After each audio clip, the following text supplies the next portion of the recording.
few years ago, I was on a trip across the US with my then girlfriend Emily. We didn't have a lot of money, and were sleeping in a car most of the way. In Salt Lake City, tired of sleeping in her tiny sedan. We tried a couch surfing app that connects people who need a place to stay with hosts willing to share a couch or extra bed. Emily made an account, and we eventually found someone close to downtown who said we could spend the night in their spare room. We were going to a concert that night, and the host told us to call them whenever we were on our way. Leaving the concert, I called the number, and a middle-aged man picked up. "Hello?" he answered, seemed a bit surprised for someone who's presumably expecting a call. "Hey," I said, "this is the person that you were talking to earlier. Just want to let you know that we're about to head over." There was a few moments of silence. In an annoyed tone, the man replied, "I thought you were a couple of girls." I explained that I was coming with my girlfriend, and there must have been some sort of miscommunication.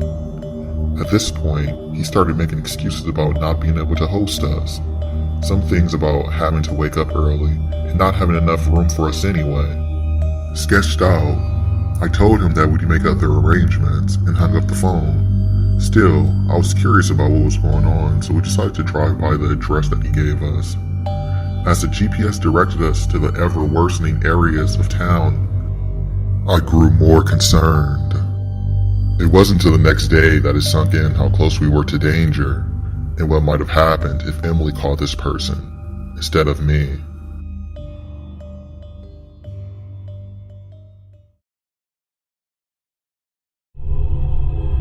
Number 2.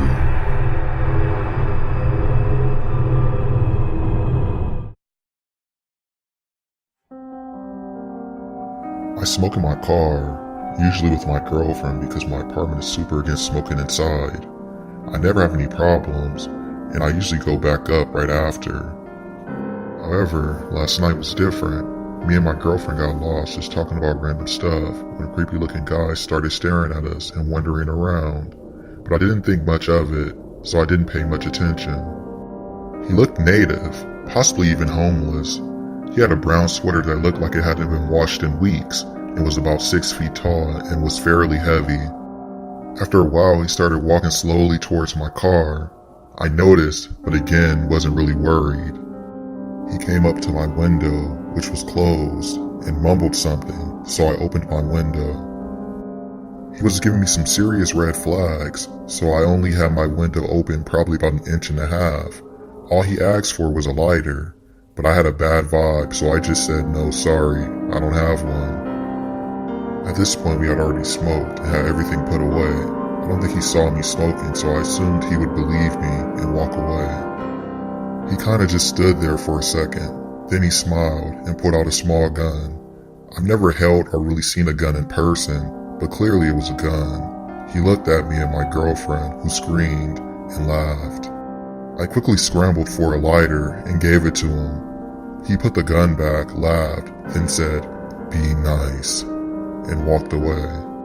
I called the cops, and they weren't able to find him. So, random dude who put a gun on me? Let's not meet again.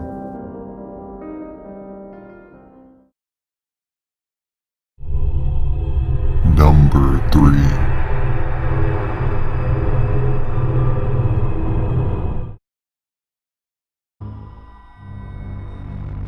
I'm a 26-year-old woman, and I work for an insurance company.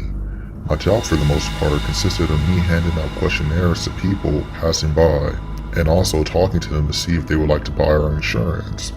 I noticed one day that a man was sitting across the street from where I hand out the questionnaires at the cafe. He stared at me the whole time I was outside, which was 3 hours.